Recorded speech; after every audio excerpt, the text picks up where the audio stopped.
This presentation is brought to you by the City of Greensboro's Economic Development and Business Support Office.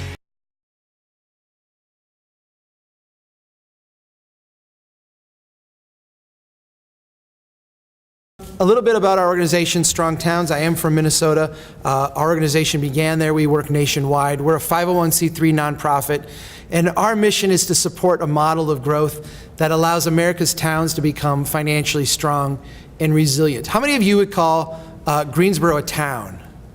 No? Yeah. The funny thing is I started talking about towns and cities.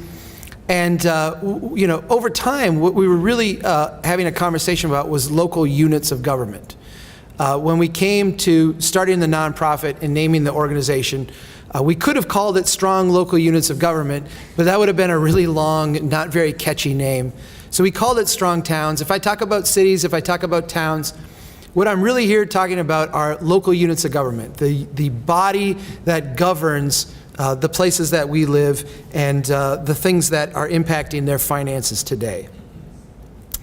I want to take a step back with you and look at a narrative, a pair of narratives about our development pattern, the way we build our cities. These two photos, the one on the left, is an ancient city called Ur. This is an artist's rendering. It's the oldest civilization that has ever been excavated, 4000 BC. On the right, of course, is ancient Rome, another ancient city that we have studied.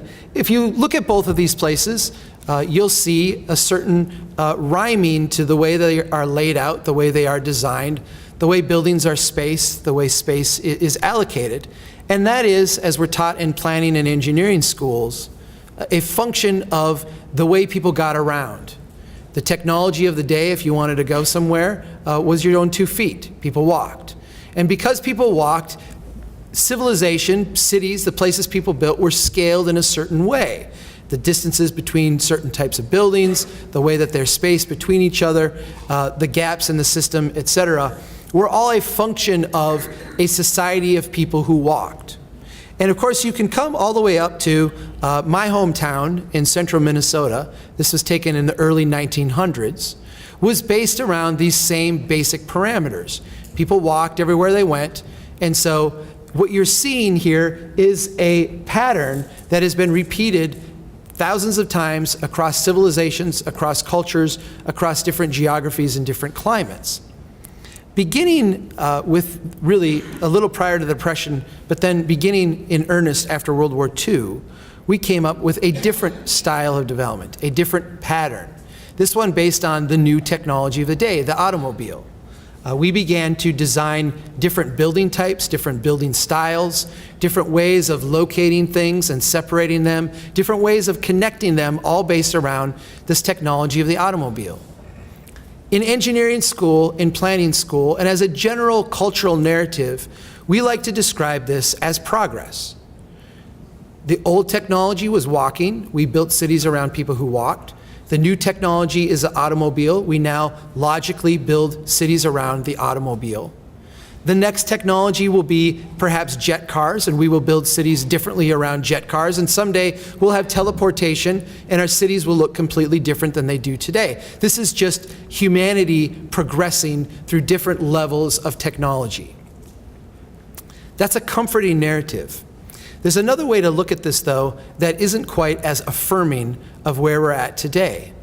If you go back to those ancient civilizations and you look at the knowledge that went into building these places, it was a knowledge gained through trial and error.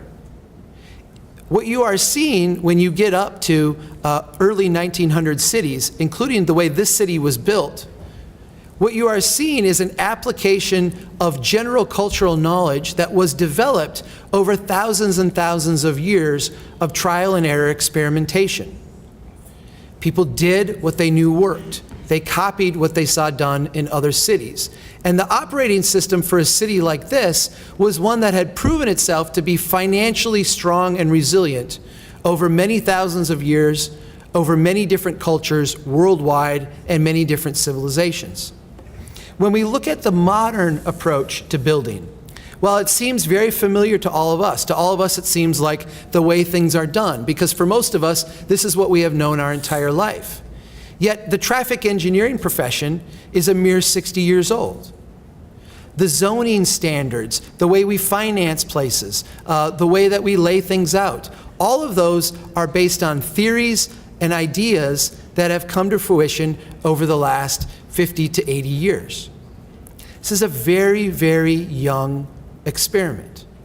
And that is what I want you to have in the back of your mind as we go forward with tonight. While this approach has stood the rigors of time, this approach is a very, very young experiment, one in which we all are, as a society, it's lab rats. So let's talk about the way we finance things in this great American experiment. If you look at growth and development, and if you go back to Greensboro 100 years ago, if we wanted to have a new performing arts center, or a new road or street put in, or a new curb or sidewalk, or a new building, or if we wanted something that was going to create jobs, where was the money from that going to come from? It was going to come from us. Everything we did here locally, all the growth, all the innovation, all the development, was going to be a byproduct of things that happened here locally. If you fast forward to today, there's three distinct ways in this post-World War II experiment that we have come to finance growth and development. The first is something we call transfer payments between governments. This is the idea that now the state and federal government have a role in creating growth and development at the local level. This may be investing in the extension of a sewer system, helping to put in a street or a sidewalk, helping to build some type of civic structure. The assistance may come in the form of a grant or a loan or an earmark. The second mechanism of growth that we utilize is transportation spending. This is the idea that we pay gas tax to the state, we pay gas tax to the federal government. Those monies are pooled. They are then allocated towards projects which not only create jobs, but create a platform for growth to occur at the local level. We invest in transportation projects as a mechanism to create growth locally. The third mechanism then is debt. And while public sector debt is very important to this story, cities back at the end of World War II paid an average of 2% of their budget to debt service. Today that number on average is 18% and rising. So public sector debt is an important part of this narrative, but even more important than that is private sector debt. If you go back 100 years ago to my community, they didn't have 30-year mortgages. They had contract for deeds and very short-term financing where they finance anything at all. Today we have long-term financing. We have the ability of things to be securitized on a secondary market, which has driven down interest rates and flooded our system with the ability to borrow large amounts of money. When you add these mechanisms of growth together, we use them at the local level to create new growth, which of course we use to increase our tax base and increase the revenue that we have as local units of government. There's some very powerful incentives to look at these transactions as a positive thing. When the federal government comes in with a grant, when the DOT comes in and does a project, when the private sector comes in and does a development where they build all the infrastructure, we as local taxpayers pay very little of that transaction. Most of those costs are borne by someone else. We may have some staff time, we may have to contribute a little bit to the overall project, but the heavy lifting is done by someone else. We get, in the short term, however, this huge bump in our tax revenue. We don't spend very much, but the revenue that we have coming in as a local unit of government goes up substantially. The catch is that we agree to maintain over the long term all of these systems. We agree to fix the roads, the streets, the sidewalks, the pipe indefinitely far into the future. We are, in a sense, exchanging a short-term advantage from cash standpoint for a long-term liability that comes with all of that maintenance.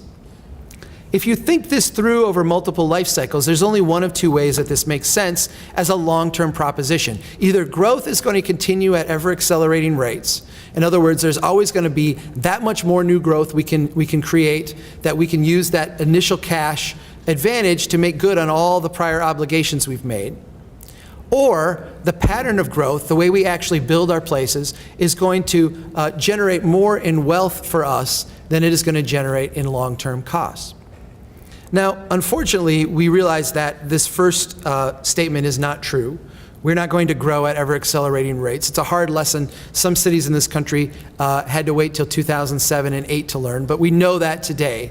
Unfortunately, the second statement is also not true, and this is where, for a very brief moment, this presentation is going to get a touch technical. Just hang with me. I'll make it as painless as possible. I am allergic to theoretical models. I've had enough statistics in my life. I've worked with enough models in my life of very complex systems to realize that these models are really incapable of explaining exactly what is going on.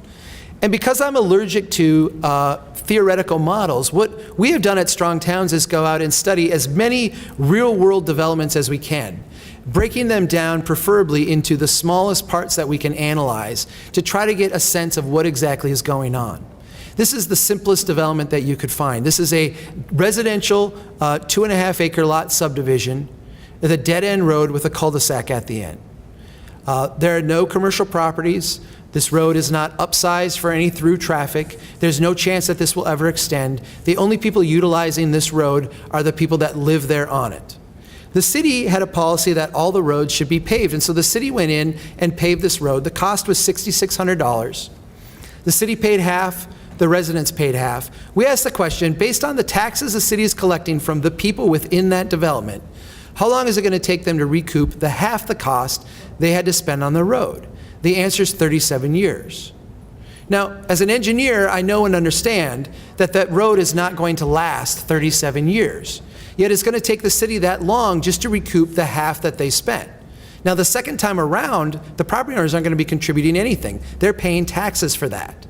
And so 100% of the cost is going to be paid by someone else if that road is going to be fixed at all. This is a more suburban subdivision. These are half-acre, three-quarter-acre lots. You can see the lots on the west side are a little bit bigger, but their frontage is minimal. Again, completely residential property, a closed-loop system. There's no through traffic. There's no chance of this ever expanding beyond its current boundaries. The only people utilizing this set of roads are the people who live within this development. This was built in the early 1980s, had completely fallen apart. The city went out and fixed it. The cost was $354,000. We asked the question, based on the taxes the city's collecting from the people who use this road within this development, how long will it take them to recoup what they just spent fixing it? The answer is 79 years. We then asked the question, okay, let's pretend that the city wants to collect enough money from these property owners to fix their road by the time the road needs to be fixed again. What would that mean? It would mean they would immediately need to increase taxes by 46% and then annually increase them by 3% over inflation every year for the next 25 years, with all of that additional revenue going just for road maintenance. Now, I used to go on, and I'd have about a dozen of these, and I would just like beat people over the head till they got the point. I discovered after a while that I can just do 3 and people get the idea. So I'm going to switch to a commercial property now, because often people will say, well, Chuck, okay, we get that we lose money on commercial or on residential property, but we make it up ultimately on commercial. Commercial is our cash cow. To which I always respond immediately, well, I don't know any corporation that loses money on 90% of its transactions and then tries to make it up on the last 10%. I don't know why an incorporated municipality would operate that way. Nonetheless, if that's the notion, it's also a false one. This is a business park. This is the kind of thing that cities are building. In fact, in Lexington last night, we got hit up on one of these that they're trying to build up there. This is the kind of thing you build out on the edge of town to try to attract all the new technology, all the new businesses to come in. This one was built in the mid-1990s. It's completely built out. Every lot is occupied. The city felt it was so successful that they wanted to repeat it again on property they own just adjacent to it. They just want to mirror this exact same development. So we asked the question, if we could do this exact same development again and get the exact same amount of investment, would that be a good transaction? The cost in today's dollars would be $2.1 million. We can look and see exactly what tax base is out there. It's $6.6 million. Now, pause here for a second and understand that of the lots that are developed in this park, 4 of them are churches. Now, I go to church. Churches are a very important part of our community, but the church is not paying any taxes to the city. 2 of the lots are a school bus maintenance facility. My children go to school. Schools are a very important part of the community, but the school district is not paying any money to the city. 1 of the lots is a county maintenance garage. 1 of the lots is a city maintenance garage. Of the remaining lots in this park, the ones that are theoretically private sector taxpayers, every single one was either sold for $1 and or they were given a long-term tax subsidy in order to attract the business to the park. For the sake of our analysis, we assumed that every single lot would develop within 12 months, a very aggressive schedule. Every single one would be private sector taxpayers, and none of them would receive a subsidy. If that were the case, and if every penny of revenue were devoted to debt service, it would still take the city almost 3 decades, 29 years, just to break even on this project. That's 3 decades where everybody else's taxes would need to go up to mow the ditches, provide police protection, fire protection, and every other service that would be needed out in this park. Here's what's going on from a cash flow standpoint. Let's pretend that a developer comes to town, and the developer says, I would like to build a new development. I'm not asking for any special variances from your rules. I'm not asking for any subsidies. I'm not asking for anything. I'm willing to go build everything by your requirements. I'll build all the homes. I'll build all the businesses. I'll build all the strip malls and big box and whatever the development is. I'll build it all. And when I'm done, you will have the tax base, and I will donate the infrastructure to the city. What would we say? If we're like every other city in this country, we would say, wow, that's a great transaction. We spend absolutely nothing, and we get all of this new tax base and new revenue. Let's say, though, that as part of it, we said, you know, we weren't really planning on this whole development. Let's be prudent about this. Let's take the money that now is coming in that we weren't planning on, and we'll set aside the portion that would normally go to infrastructure maintenance. And every year when that money comes in, we'll set it aside and we'll allow it to grow. And then, 25 years from now, when we have to go out and fix some of this stuff, we'll go grab that money out of the savings account and we'll use that to fix it. Here's what it would look like. In the first year, you'd have a little bit of money coming in. Everything is brand new, so there's no money going out. In year 2, a little bit more money comes in, so you add to what you had in year 1. In year 3, you add a little bit more. In year 4, you add a little bit more. And you can see, cumulatively over time, you keep adding money. And by the time you get 2 decades out, you've got quite a pile of change. You still haven't had to go out and fix anything because it's all still relatively new. But then in year 25, when you have to go out and do a maintenance project, you actually have to go out and make good on that obligation you took on in year 1 when you accepted that donated infrastructure. What you find is that the cumulative amount of revenue that you brought in is insufficient to cover that cost. And from a cash flow standpoint, you go far into the negative. Now, a city is not one development. A city is a collection of developments. So let's say that our developer comes in 2 years later and says, that development really worked out well for me. It worked out well for you. Let's do a similar transaction. And 2 years later comes in and does another, and 2 years later another, and 2 years later another. So what we're talking about here is the ideal situation for a city, a situation where you have nice, steady, continuous growth over time. And we take the money that would go to infrastructure maintenance and we set it aside and we allow it to accumulate. What you see is that your revenue starts to actually accelerate upwards. As each new development comes online, you're adding more and more revenue to your pot. You're generating more and more cash. And when you get to year 25, where you have to make good on that initial promise you made in year 1, it's okay. You've got the money because you've had all of this growth. This is what we call the illusion of prosperity. Because, of course, we all kind of intuitively understand that if you lose money on every transaction, you don't make it up in volume. If you lose money on every project that you do, ultimately, the further you go out into the time horizon, the more downward pressure there is on your budget. Now, we started this conversation by saying this is a very young experiment, untested by the rigors of time. We're barely 60 years into it. But I've had people stand up and say, well, Chuck, I get it, and I understand what you're saying, but according to you, we should have gone broke a long time ago. How have we dealt with this? And the answer is simple. This is a graph of debt. Now, we're all familiar with the narrative about our public sector debt, right? Our public sector debt is enormous, trillions of dollars. I've had 7 quarters of calculus. I'm not going to pretend to be able to explain what $1 trillion is. I can't comprehend it. When I was a little kid, we had the Weekly Reader. You guys remember the Weekly Reader? The Weekly Reader had a little breakout box that said, if you converted the national debt to dollar bills and put them back to back, it would go to the moon and back 23 times. As if replacing one abstract concept with another abstract concept would make things crystal clear to a 4th grader, right? So our national debt, our public debt, is this enormous, unfathomable sum of money. In this drawing here, the blue line on the bottom is our federal debt. The black line is our GDP. The green one, the one that soars up exponentially, that's our private sector debt. That's debt that you and I have. That's home mortgages, credit cards, auto loans, student loans, margin interest accounts, commercial real estate loan.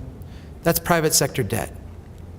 The way we financed the first generation of this great experiment was by using our savings and reinvesting that illusion of prosperity back into creating more growth.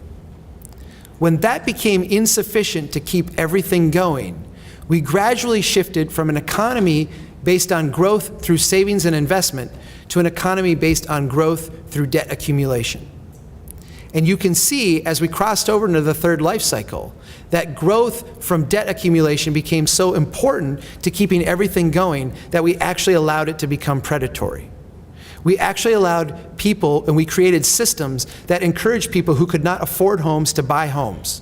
People who could afford small homes to buy medium-sized homes. People who could afford medium homes to buy large homes. People who could afford large homes to buy multiple large homes. Our ability to continue this experiment by having the private sector take on more and more increasing levels of debt is just simply not there. And so there's some serious implications. The mechanisms of growth we become accustomed to are waning. The federal government, the state government do not have the money to inject in creating growth in every city around the state that needs it. The DOTs across this country, including yours, are functionally broke, having literally 25, 30 cents on the dollar of what they need long-term to maintain everything that they built. They're not going to be investing in things that will create new growth at the local level. The private sector is tapped out and unable to take on the accelerating levels of debt needed to keep this all going. What this means is that local governments are going to be forced to absorb the cost of the current development pattern. If we want that road fixed, we're going to have to pay for it. If we want that pipe repaired, that's going to come from us. If we want the new big facility or civic building or whatever it is, we're going to have to collectively pool our resources in order to make that happen. This can't be done in the current pattern of development without large tax increases and or large cuts in services. Now, Joe and I weren't invited here to speak to you to tell you what you already know, right? This is the struggle that we're having at every level of government. How big is the tax increase going to be? Who's going to pay for it? How deep is the service cut going to be? And where is it going to be felt? It is critical at the local level that we see the third variable in that sentence. The third variable being the current pattern of development.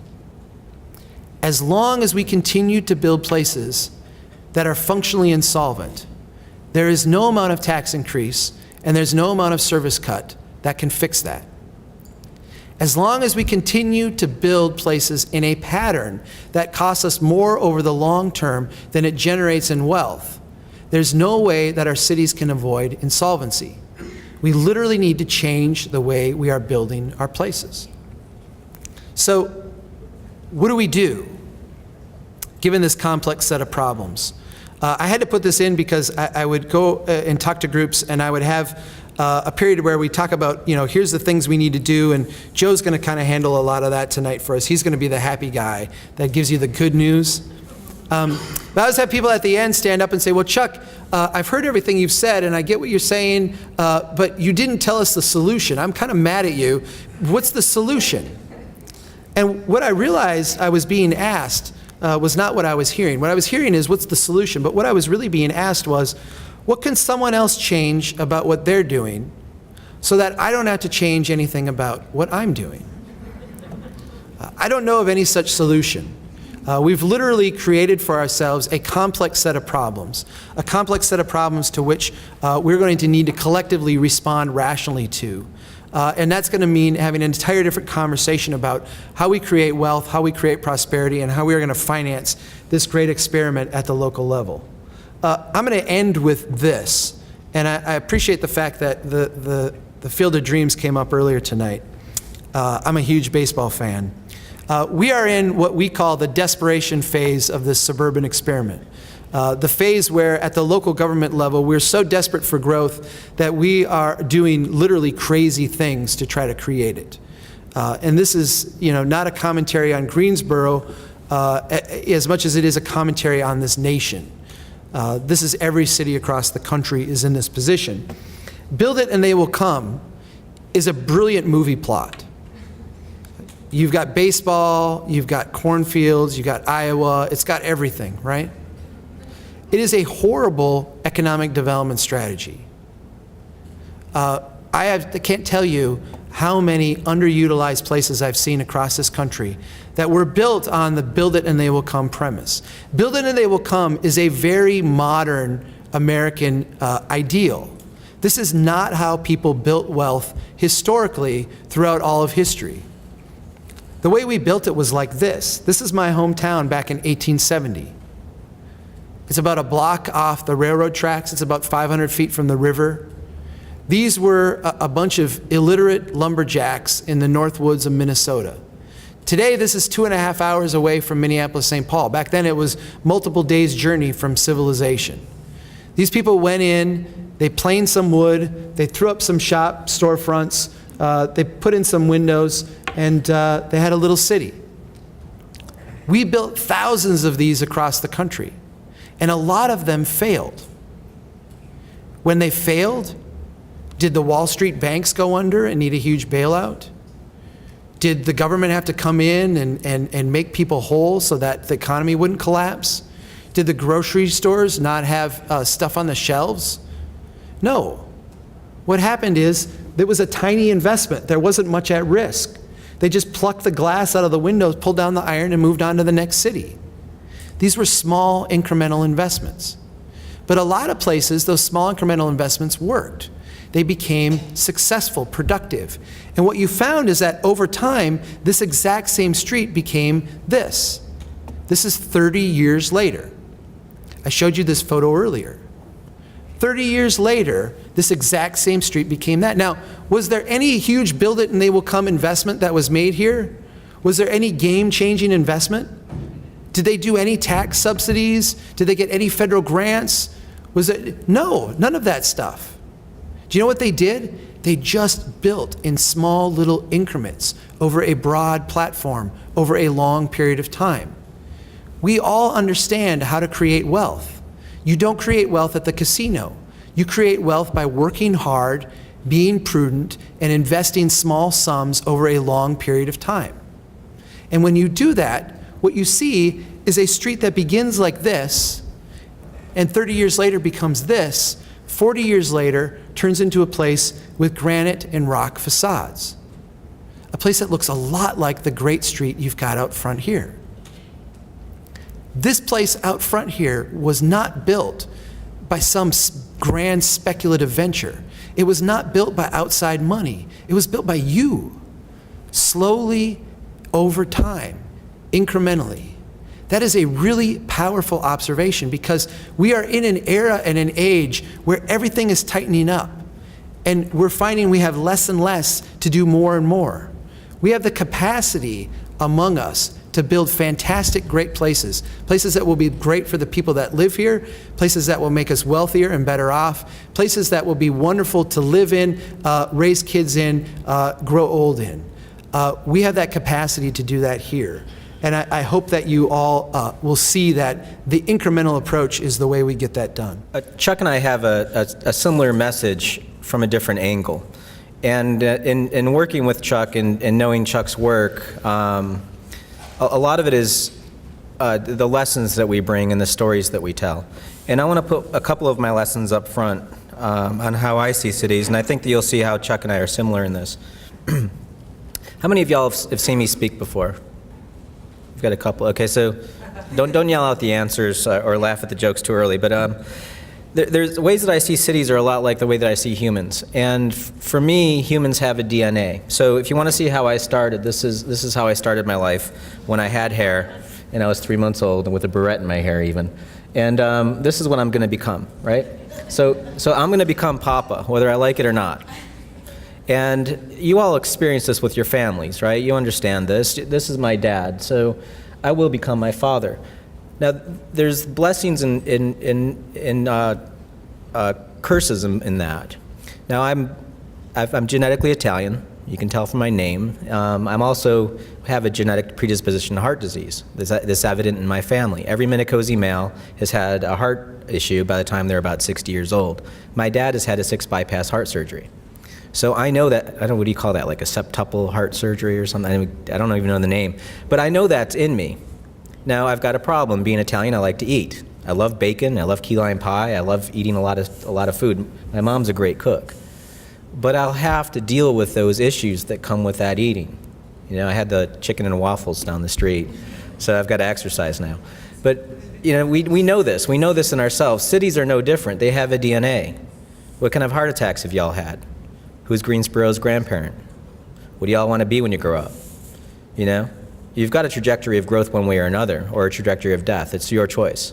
So this is your community, and how you talk about these things is up to you. So I'm just putting that one lesson up front. The second lesson I want to put up front is a lesson of asking the right questions.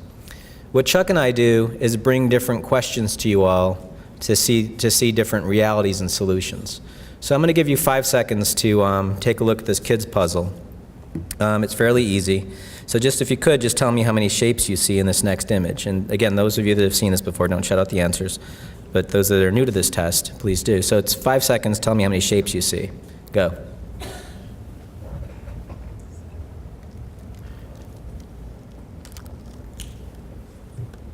Okay. How many shapes? 9? 4? 17? 21? 8? Maybe you want to go lower than 4 or higher than 21? Higher? How many kids were on the school bus? Anyone? What time was it on the clock? So our brains work in curious ways. We actually will focus on and filter out information. You don't see the 5 kids on the school bus, you don't know it's 10 after 10, because your mind steered in on the question I asked you. When you talk about your city and there's questions put before you, I put in all the information on the table. You know, what Chuck and I are doing is we're basically seeing information that's out right in front of us, hiding in plain sight. I didn't hide the children. I didn't mask the clock, did I? You know, but our reality and the way that our brains work will shift based on what's before us. So when you have conversations about your community, make sure you're collecting all of the data. Make sure you're asking questions about the children.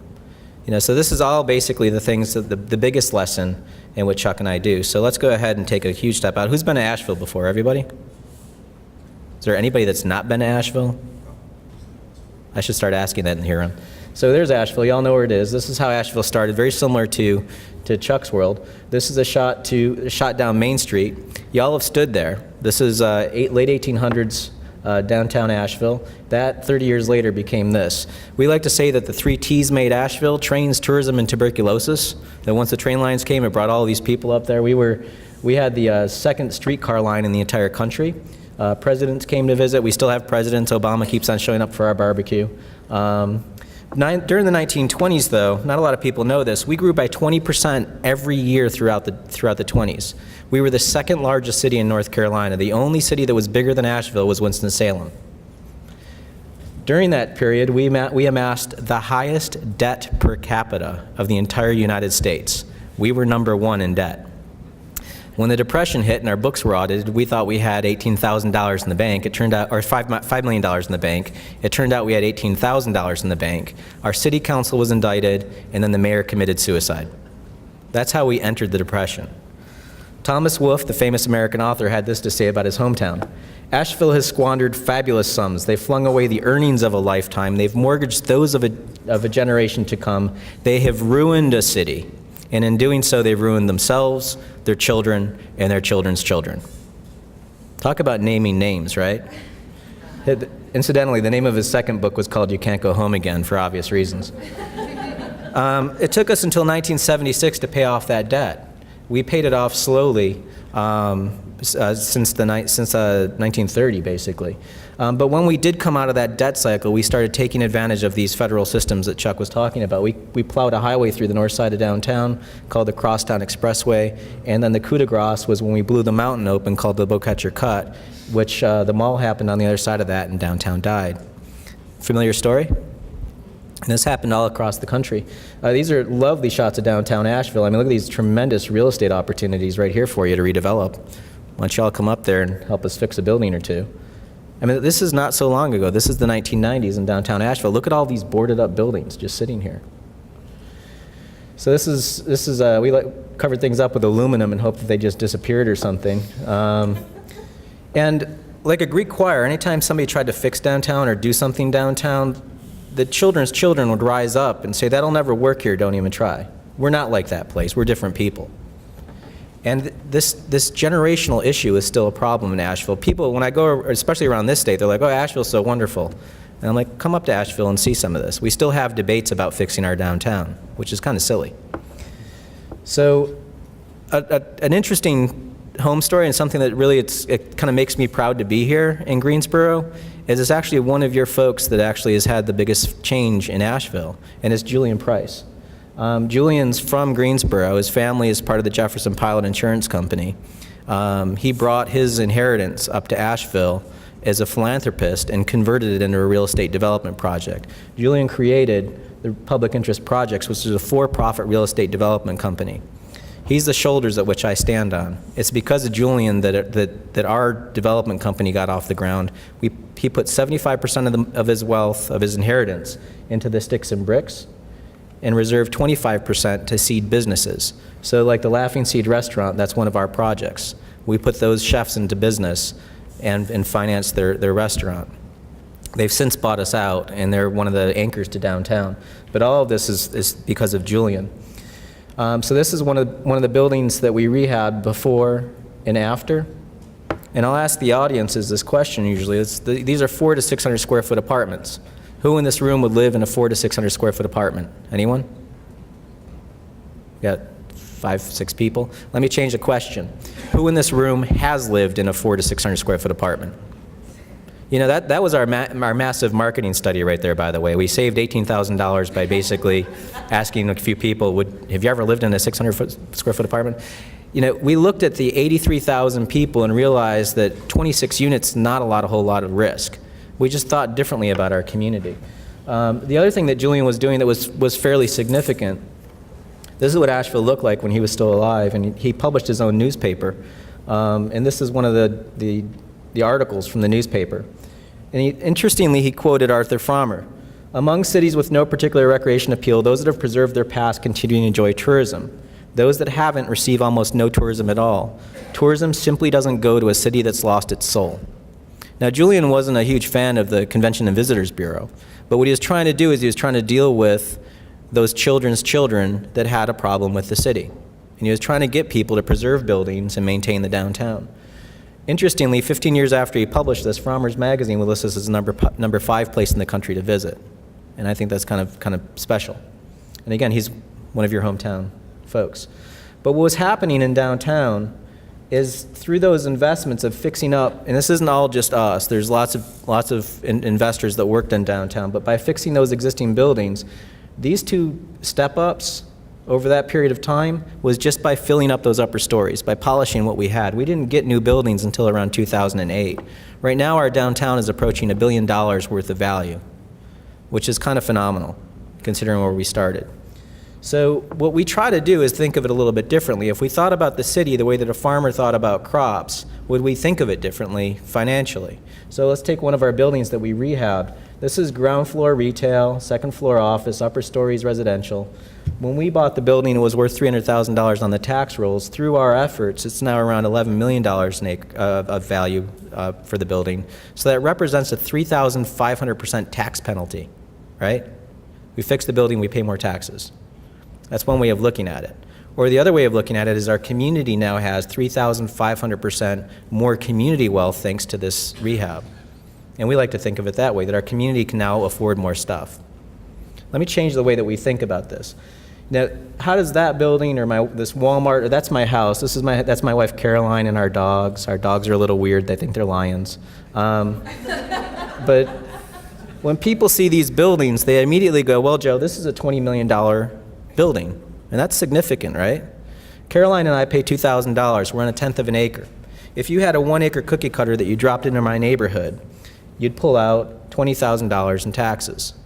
Does that make sense? If we're all paying $2,000 in taxes, we're all on 1/10 of an acre lots, that's what you get, right? If you took that same 1-acre cookie cutter and dropped it on a Walmart, you get $6,500 an acre in taxes. Now let's take a look at our building downtown. So if you're running a corporation called the City of Asheville, what kind of revenue yield would you want to have for your crops? Would you want 6,000, 20,000, or 600,000? Now I tried to make this point clear for folks in California. I was there last month, and I said to them, I'm like, look, if y'all only had an acre of land to grow something in California, what would you grow? Wheat, soybeans, or marijuana? And they got it. This joke actually works in Colorado too now, thanks. It's pretty good. So anyway, you're probably saying, you know, Joe, that's not fair. There's retail taxes, you know, so let's go ahead and remove me. And again, the misnomer with retail taxes, particularly at a city level, is the cities get very little retail tax in return at a municipal level in this state. And if you take the average sales of a Walmart, it's around 77 million. This is our tax rate. That tax dollar travels up to Raleigh. Raleigh takes a chunk. It comes back to the county takes a piece. And in the year that I ran this, the city was getting about 27 cents on the dollar. That's actually dropped to about 9 cents on the dollar now. But let's just keep it up to 27%, just for the heck of it. So that's $47,000 in taxes per acre. You add that to the retail or to the property taxes, now you're at $51,000 an acre of taxes for the Walmart. That's just the property taxes of our building in downtown. You add the retail taxes to it, now you're cooking with gas, jobs per acre. I mean, what do you want to talk about? It's amazing. You put them all side by side. Ours even has residences per acre. The reason why we built cities this way for thousands and thousands of years is because it's efficient and it puts more stuff in less space. And this is what it also provides more wealth. Does this all make sense to y'all?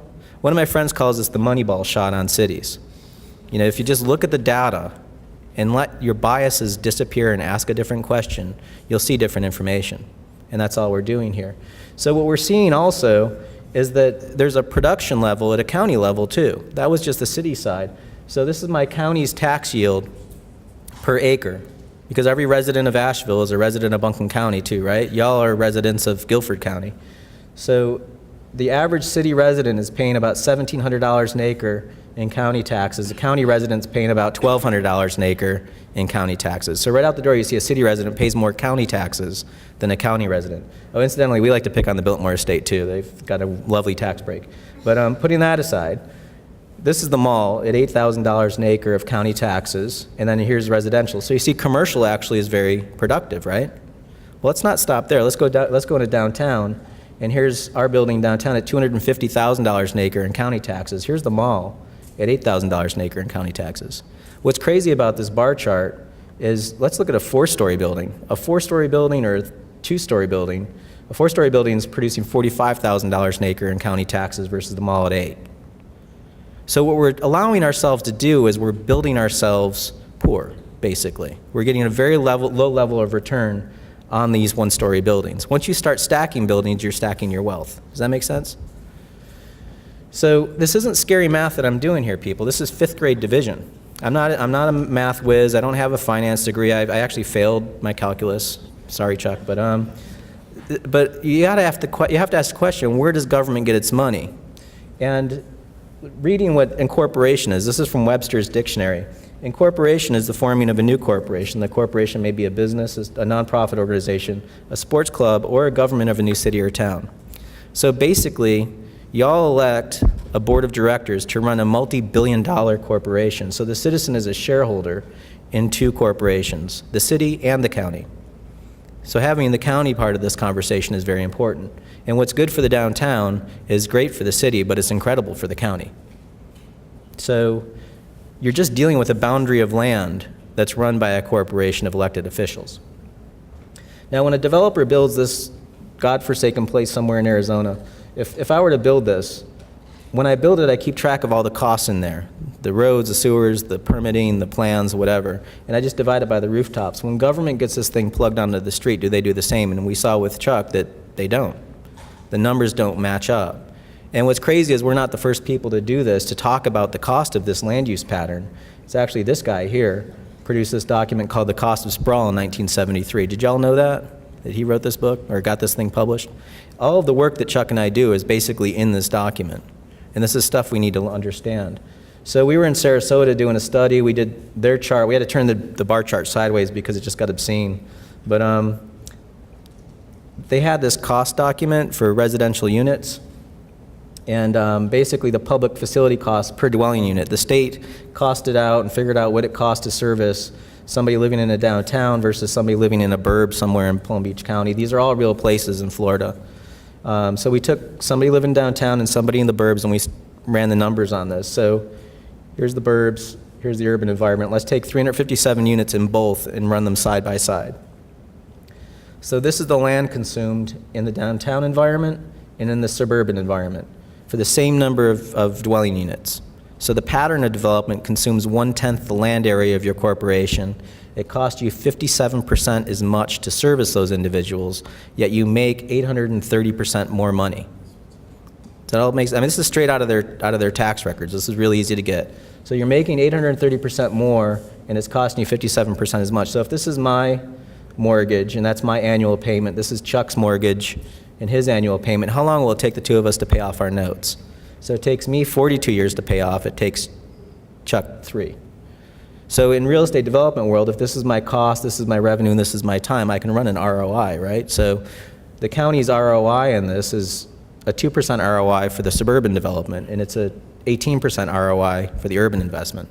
Is this all too dorky for you guys? You're pretty quiet. This isn't freaky, is it? Okay. So I was presenting this in Idaho, and somebody's like, look, Joe, we're just cowboys out here in Idaho. You gotta this is way too many bar charts.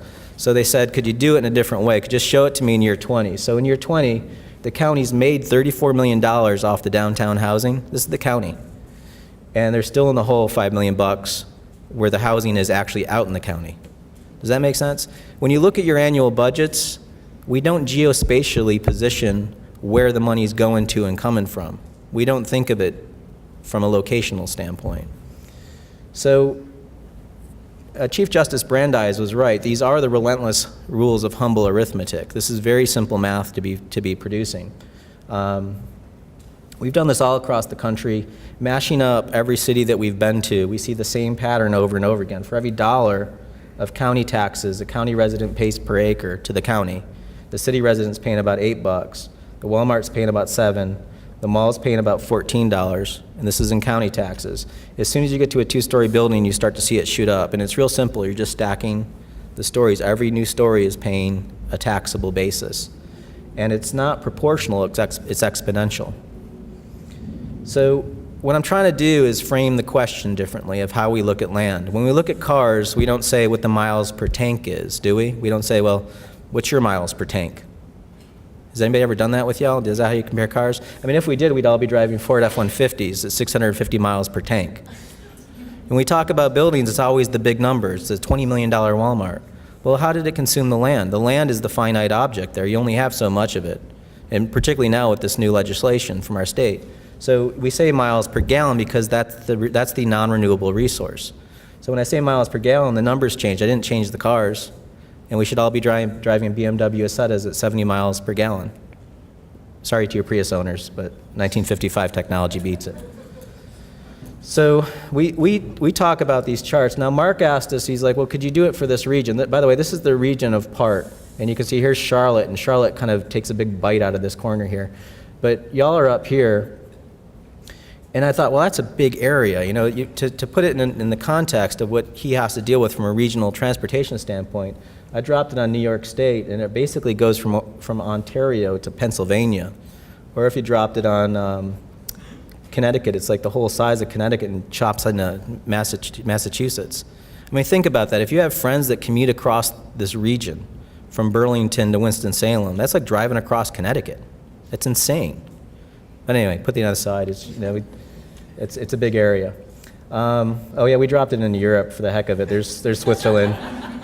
It's like half of Belgium or half of Denmark or half of Amsterdam. It's all of London. That's kind of crazy. Now the commerce in this area, and you all understand this being in a large city, is that the cities in this triad region from Burlington, Greensboro, High Point area, and then Winston-Salem, it's $23 billion, $33 billion, and $5 billion of gross domestic product that these cities produce in the state. So it's a very powerful economic engine that you all have here. I'm not even going to bother explaining this in detail, but we've mapped the whole region on a value per acre basis. Mark will have all these maps that you can look at in detail. But basically, this is the value per acre, and this is, in red, it's 10 million an acre, and you can kind of see Greensboro popping out there. But we'll get back into this. I'll just kind of skip through these. All of these are very dorky, but it's kind of, so Greensboro. So looking at your downtown on a value per acre basis, here's Elm Street here. Purple is greater than $6 million, $6,500,000 an acre. And so you're seeing purples here on Elm Street. You're also seeing a purple or two popping up on South Side. And then you see how it drops off almost immediately once you leave the core of your downtown. This is, to put it in context, this is the Friendly Avenue shopping area. There's no purples out here. It's all in the $350,000 to $800,000 an acre. This is kind of fun. We actually dropped it in Google Earth, and y'all can get a copy of this from Mark and play around with it. It's really, I mean, this is like, maybe I'm too dorky about this, but this is really cool. But this, can y'all see that? Guess where your downtown is, right? There it is, boom. What's interesting about this, so you've got a lot of higher density stuff in here. It's a really tight downtown. You've got a couple of spots where it pops up, but generally it's pretty low value per acre, which means a low revenue per acre as well. Y'all get it? That just for the heck of it, we kind of threw High Point in here, and High Point just flattens out real quick. They actually do have pretty powerful value in their downtown because they have those really expensive big convention things that are paying high taxes, but they're not used all that often. And then secondly, there almost is nothing left once you leave the downtown there. But these are your brothers and sisters in Guilford County. So y'all are paying county taxes based on that model. So basically, your Kmart is worth about $600,000 an acre. Your Walmart's worth about $800,000 an acre, so less than $1 million an acre. You get out to the Friendly area, it's about $1 million an acre. And that's for all of this stuff. You get out to the Target's actually by itself is a little bit more than Friendly at about $1.1 million an acre. The Curry Convention Center, when you just take this piece of it, with the convention center and the mall, it's about $2.2 million an acre, so double the Friendly. But when you add in all of the real area that's out there, this other part of it, it actually drops in value down to $1.7 million an acre. So coming into the south side, this part of the neighborhood is averaging twice Friendly and about the Curry Convention Center value per acre on a production standpoint.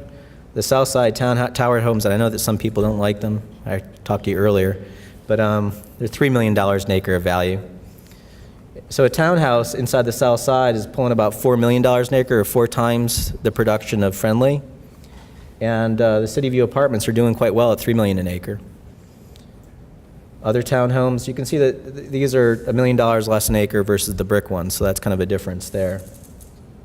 And your townhouses are actually doing all right. The same developer that built those also built these in Charlotte. Now these are between $6 and $3 million. You're kind of somewhere in the middle of that at $4 million an acre. Here's your proximity hotel at $3 million an acre. And when you start getting into the Main Street, into the infill development, this is showing you how productive this stuff is. This building right here on Elm Street, this was a 5-story building, $14 million an acre of value.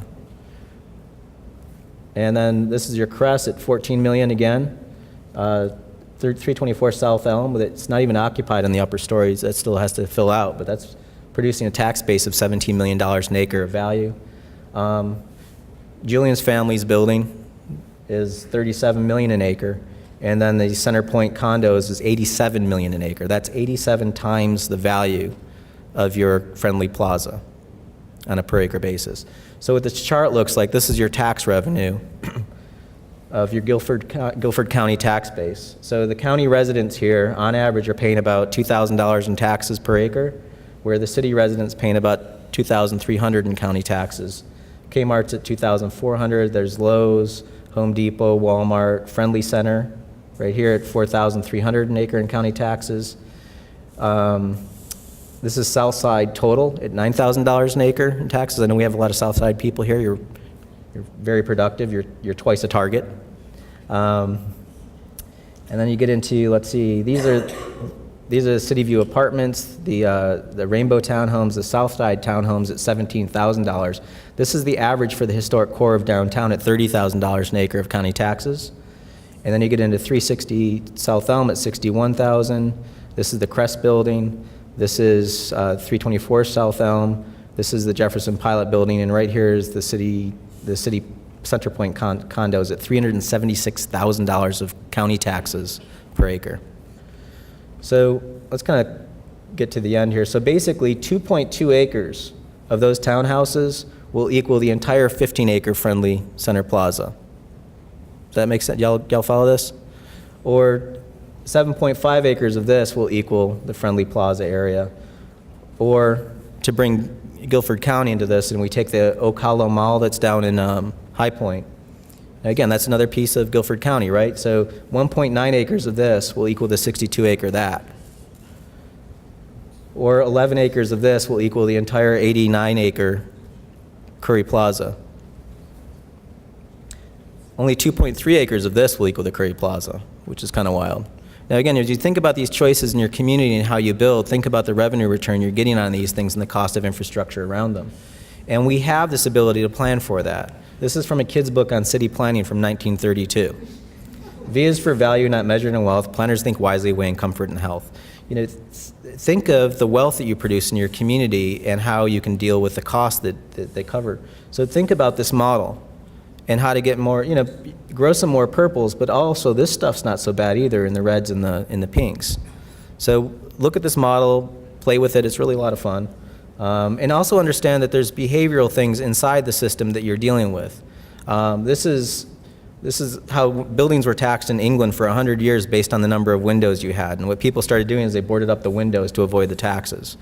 In France, you're taxed below your roof line. And this architect, Francois Mansart, came up with this crafty way of sticking stories up in the roof, hence the term mansard roof. This is where it came from, was a tax loophole.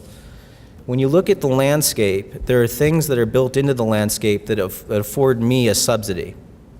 Now this is an example. In land, you have two values. You have the value of your dirt and the value of your building on top of the dirt. We took a map, we did this in your community as well. We took the buildings off and just looked at the dirt value per acre. So what's everybody paying per gallon of gas, or what's the per acre tax yield? And you expect the neighborhood to look like this, right? Everybody in the neighborhood's light blue. And I was presenting this is Cheyenne, by the way, Cheyenne, Wyoming. I was like, what's going on here where this is $15,000 an acre, and as soon as you cross the street, it jumps up to $35,000 an acre. And the tax assessor raises her hand. We don't have anybody from the tax assessment department, do we? No, good, okay. So she raises her hand and she's like, Joe, you don't understand. And I said, what don't I understand? She goes, well, the more land you have, the lower the value. Think about that. So if I've got, I said to her, I said, so if I've got 3/4 of a mile of a road here, 3/4 of a mile of road here, another half mile and half mile, you're gonna give me a discount rate on the land even though I've got 3 miles of infrastructure? Do y'all follow that? I pay less taxes if I have a bigger piece of property. And I said, I've got more zoning capacity here. I can put more stuff. I've got more infrastructure. You're going to give me a cheaper rate? And she's like, yeah, that's our standard. I said, well, where'd you get the standard? Did Moses deliver it to you? I mean, come on. You know, can you not get rid of it? Do you understand that this is financially undermining your ability to finance your own city if you give me that gift? Where do you find big parcels? They're certainly not downtown. So looking around, we see this all the time. This is Chattanooga, for example. What's going on here on one side of this neighborhood it's pink, on the other side it's green. So basically this parcel right here, the dirt under that house, is valued at $143,000 an acre. Just crossing the street, it drops down to $36,000 an acre. You know, the assessment methodology is seen as a science, but it's really not. It's an art masquerading as a science. We see, here's High Point. Check this out. This is purple at $1,500 an acre. Just going right next door, it drops down to $700 an acre. So this is happening within your assessment methodology, and you need to understand that if you're going to be conversant about your values. So realize these aren't invisible market forces that make developers build in your community. We follow the paths of least resistance, and your policies could actually affect that.